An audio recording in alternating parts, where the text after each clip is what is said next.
Hello, Grumpy Old Fart here. I'm doing a series of videos on the U.S. Constitution, the Bill of Rights. And for those of you who don't know, the Bill of Rights is the first 10 amendments to the U.S. Constitution. I did the First and Second Amendments already. Excuse me, I'm doing the Third Amendment right now. So let's get started. I'm going to read what it says verbatim, and then afterwards we'll discuss it. Here's what it says. No soldier shall, in time of peace, be quartered in any house without the consent of the owner, nor in time of war, but in a manner to be prescribed by law. Okay, seems pretty straightforward. This one was put in there specifically because of something the British Army was doing. At the time, the British had a lot of guys from England and other places, and they brought them over to help keep the colonists in line. And so they didn't have housing for them all, so they were quartering them with civilians. You know, you're going to take these 10 guys in, and you're going to feed them and house them and clothe them and blah blah blah blah, and you know, you don't have a choice. So our forefathers felt it necessary. It was such a big thing at the time to put this in there.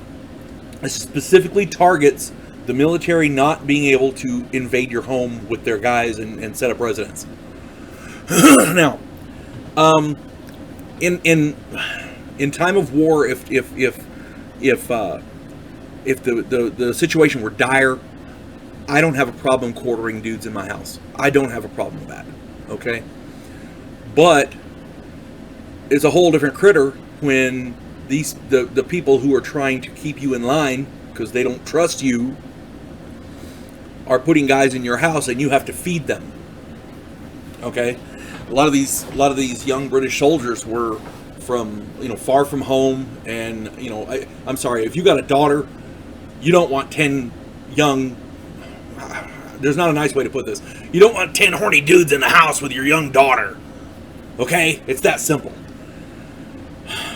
Sorry, but that's the basic gist of it. And so according to the U.S. Constitution, the Third Amendment, they can't do it. No, the American military cannot do that. In peacetime, they can't do it. In wartime, they have to. There are specific provisions that allow them to do it, and they have to follow those because your rights are protected. This is one of your rights. And notice how it's worded: no soldier shall blah blah blah blah blah be quartered in any house without the consent of the owner. Okay, that's not limiting us, that's limiting the government. Again, every one of these is limiting the government, not us. Okay, we don't work for the government works for us. That's why it's supposed to be as small and controlled as possible, because big government's it's a bad thing, and our forefathers knew that. So every amendment of the U.S. Constitution, if you read them, they limit the government, they don't limit us. Now, this kind of goes towards eminent domain, because if they can come in and order you to watch, you know, to house people in your home, military guys, soldiers, they can take your land. Now, I understand sometimes the government has to take land for certain things, but they have to show just cause. According to eminent domain laws, they have to show just cause, and they have to pay you the fair market value. Now, certainly the fair market value part can be manipulated, and it happens a lot. There's a lot of crony capitalists out there. I did a video on crony capitalism, so watch that one.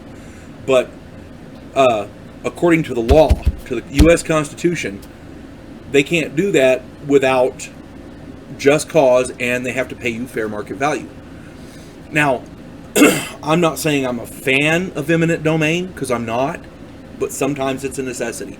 The government has to build a fortress there to save the country, and some rancher or farmer or whatever, he says, well, that's my land. Well, okay, I understand, it is your land.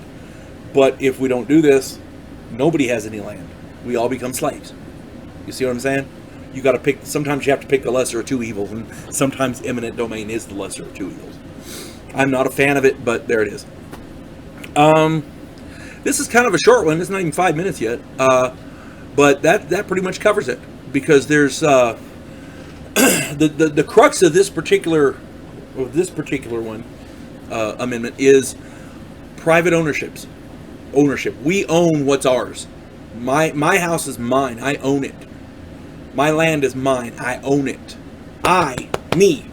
My big old fat bald body. That's me. Mine. I own it. Nobody can tell me what to do with it. Period. This goes directly to private ownership. Okay? Socialism, there is no private ownership. Think about that. Alright?